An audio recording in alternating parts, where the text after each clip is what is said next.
Awesome. Can you introduce yourself to our site visitors? Totally. What's up, baby? I'm Max.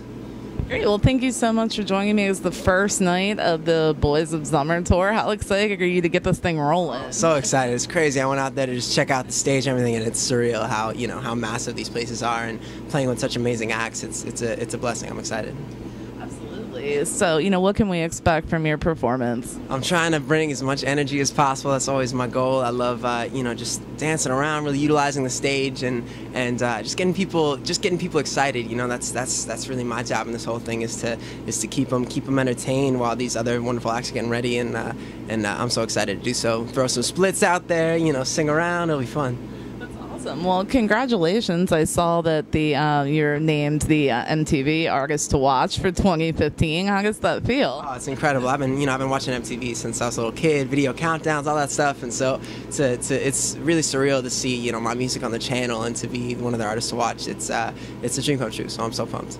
Absolutely. I mean, we've seen so many changes in the music industry over the years. And, which one would you say has had the biggest effect on you as an artist and the way you approach recording? Totally. I'd say, in more of the public display, I mean, of course, the internet. I've grown up in an age where the internet is so important to all music out there and getting it out there. And I think it's really been amazing. I mean, I came up through sort of the YouTube world, and without that, I really, I wouldn't have gotten the opportunities I got, really, and they've been amazing to me. So I think that it's so important to just be able to put yourself out there and not be afraid to do so. And that's something in this day and age where if you do so, sometimes like it overnight or in a couple of years, like you can really find that place, that platform to put yourself out there, which is amazing. But I think that's also one of the risks now, is that there's so many people out there and they have such access that you really have to bring your A game to the table. It's not just about who you know or whatever else. It's about anybody can do it, and the public can see it, and so you got to really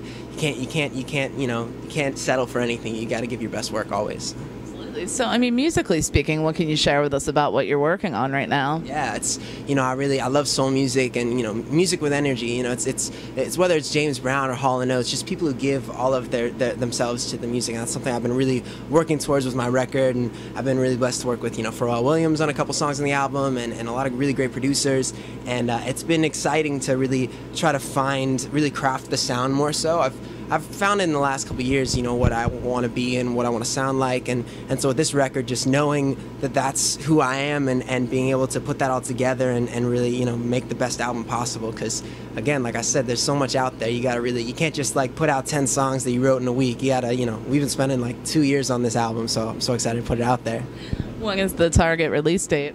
Probably late fall, I'd say. Yeah, we got another single after. Right now, my single is Gibberish. That's out right now, and so we got one more single to go, and maybe some more. But we're like 90% there. I want to work with Pharrell a couple more times, hopefully, and just make sure that we got everything we really want.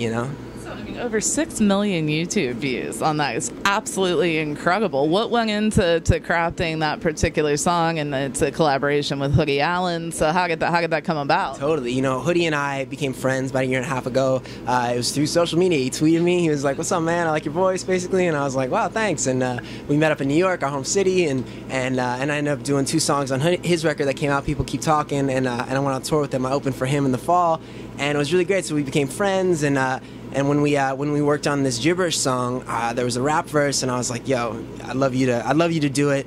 And he nailed it. I was so excited about what he did with it, and the song really wasn't complete without him. So I was so excited about that.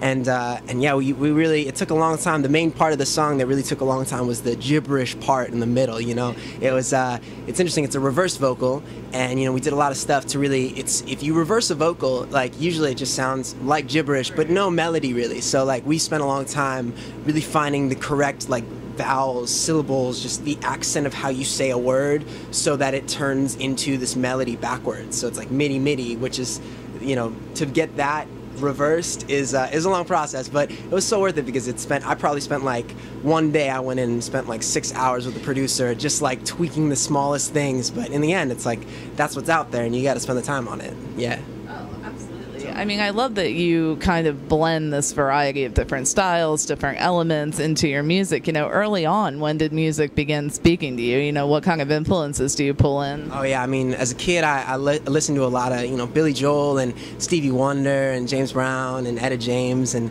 really, again, even outside of just the soul genre, just there's artists who really, you could tell they put everything they had into that music. I've always been attracted to that and that energy, and so I started listening to that as a little kid. I used to do theater as a young kid, and so I went to a lot of shows, and I think I always responded to, when you see somebody on stage especially, I think whenever I write music, I think about how it'll be when I perform it live, and I think that's one of the most important elements, and thinking about, what moments make it interesting, and what moments keep you attracted to it. Because my least favorite thing at a concert is to be like, oh man, when's this gonna end? It's like, no, that's not the point. Everybody should be entertained. So figuring it out within the music and within the show has always been really important to me. And artists such as James Brown and Stevie Wonder, they never stop. The show keeps going, and especially James Brown. I mean, if you watch the old videos of that guy's performances, he just, he gives it all, and there's never a dull moment. He's always just like taking the risks, bringing himself to stage, throwing a cape on, falling down. It's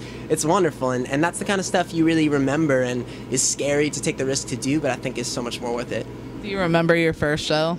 Totally. Funny enough, like my first concert in person, I watched so many on TV and whatever else. My first concert in person wasn't until I was like in college. I saw a lot of theater shows. It's crazy. I saw a lot of theater shows as a kid, and I went to those shows all the time, and other friends, little concerts, whatever else. But I realized the first time I like bought a ticket to a show was I was at NYU, and Webster Hall was right down the block from my dorm. And a friend of mine was like, yo, this guy Justin Azuka's playing tonight. And I loved Justin Azuka. He's an awesome artist. And I was like, oh, I'd love to see it. And I got the show, and I'm in the show, and I was like, wow, it just hits you. It's like when you think you've seen a classic movie. Like, I realized recently I hadn't seen Grease, but you feel like you've seen Grease because it's like this classic movie. And you're like, oh, snap, I've like never actually done this. Like, been to a concert. That's so weird. This is all I've ever wanted to do. So that was a big moment, realizing that was my first concert. So, yeah. It's good times. Yeah. I mean, I know you've done a lot of TV and film work and music too. It's kind of like a jack of all trades. Like, is there any challenges that go along with each one? Or are you able to kind of blend them together? Because I know each one could be its different animal. Totally. Very different. I think especially because it's really difficult, I think, for people. You got to choose which one you want to be. I think that, nobody can do it all, and you can't be the leading man in a movie and also be, a singer in a band. It's like, you could do those things, but you got to choose, like, if you want to be a cameo in a movie sometimes, or a small part, and then really focus on your music. And that's always been difficult for me because, of course, starting out, I was lucky enough to be able to blend all worlds, like be able to do musical movies and things like that. But eventually I really wanted, music is where my heart's always been, and being able to find that place where it's like, I want everybody to really see my music in more of a real way, like, and that was a big moment, realizing that I had to step back from everything else and still want to do it, but also be more serious about just focusing on the music.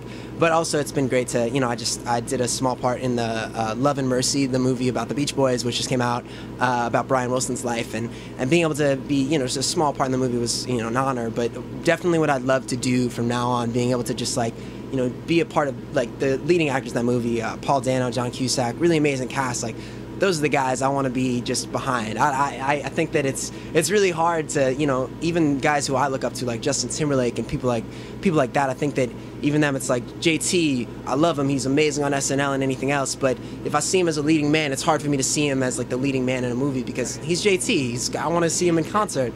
So I think being able to find that space. I think Lenny Kravitz does it really well too. He's a badass. But just going in and playing a small part in the Hunger Games is like, it's a pretty badass move, rather than like Lenny Kravitz in Mission Impossible. It's like, that doesn't work. So that's definitely been an interesting thing for me to figure out and find my own path. Yeah. Yeah. So if you had to list one thing that was misunderstood about you as an artist, is there something that people tend to get wrong? It's interesting. I think I've learned, things like I came up through platforms like YouTube, things like that, and I think there's a stigma with certain things. And I realized this going through, talking to different people. Everybody's in a box, and nobody wants to be this band or this artist or this actor. It's like, oh, I want to be taken as this person.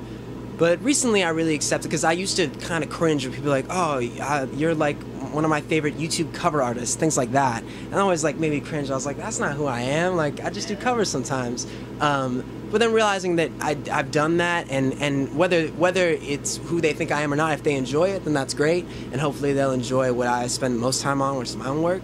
But I think that that's something that I've learned to accept for sure, because it used to be like, no, that's not me. I'm not like some YouTube cover artist dude. That's not me. But then I realized that that is a part of me, and all these things have become a part of me to make me, you know, the one person that's in front of it all. That you see, it all comes from different places. That's who we are as people. It comes from all these different places, and you have to accept that's sometimes who people see you as. Sometimes they may see me as the Nickelodeon kid, YouTube kid, or the kid who's on tour with Wiz and Fall Out Boy. And I just have to accept that, which has been a revelation recently. It makes me more positive. I'm excited. Yeah. Is there anything you've been surprised to learn about yourself throughout this journey? Yeah.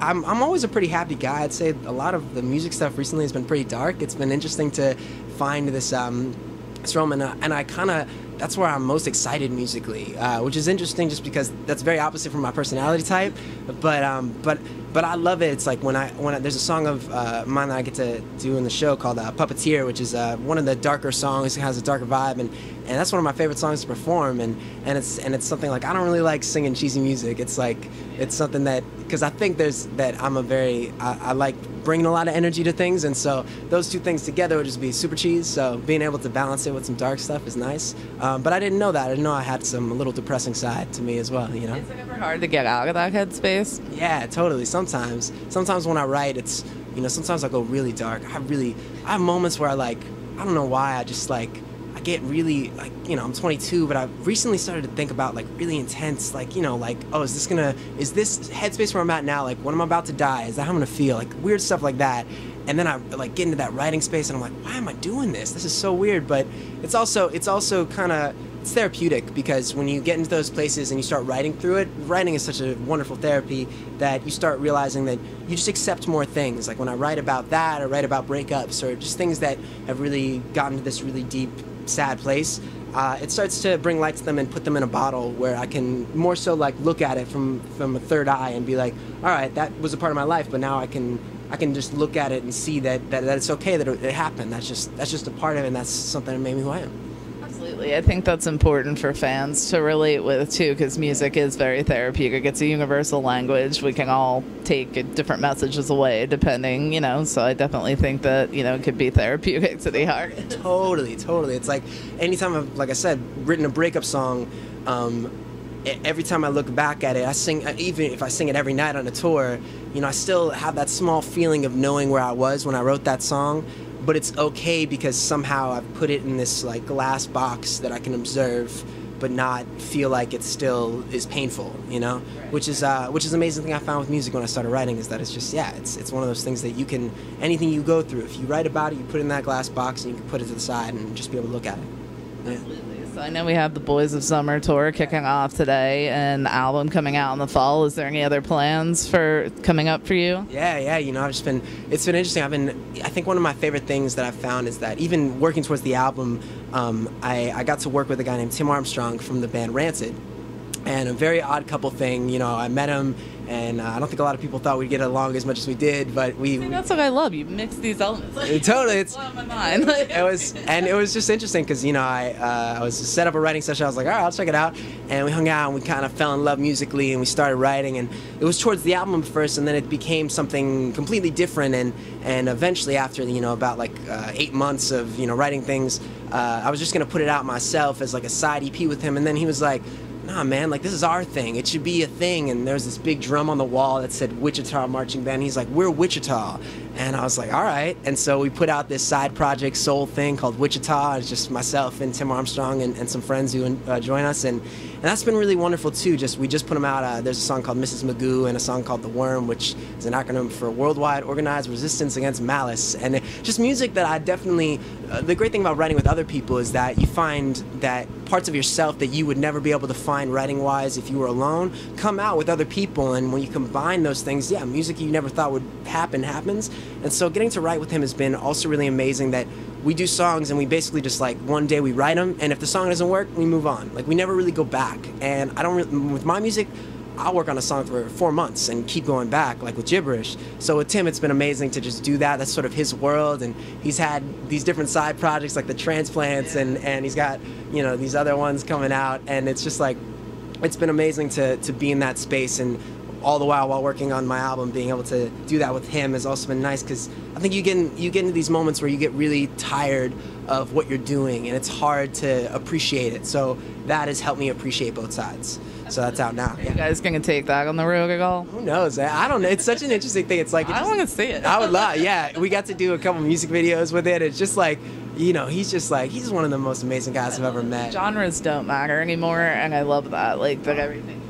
It's so cool because, you know, the world of ska is, you know, based out of reggae, and reggae is such soul, and so we kind of just found this love, this mutual love for old school soul music, and being able to be, you know, like, you know, a little richer, and all these people that we just loved the energy. We both are obsessed with the energy in music. And so it was something I never thought I would find. You know, to be honest, I had never really listened to that scene of music, and I was always kind of intimidated by it. Some of the guys in the ska world, they look scary. They got like, he got a tattoo on his head. I was like, I don't know if I could hang with this dude. And then I met him. He's the kindest guy in the world, and it just shows, like, don't ever judge a book by its cover, because the nicest people may intimidate you. And so being able to find that, and being able to accept that, and realize that that's also been an amazing journey, just to see that, you know, there's so many people out there that you may never want to say hello to just because you think it wouldn't work, but you should say hello, because sometimes it becomes the most magical relationship. Absolutely. Well, I want to thank you so much for taking a few minutes to speak with me today. We definitely look forward to the performance tonight and like what's to come. I'm excited. Totally. Thanks so much for talking. Thank you.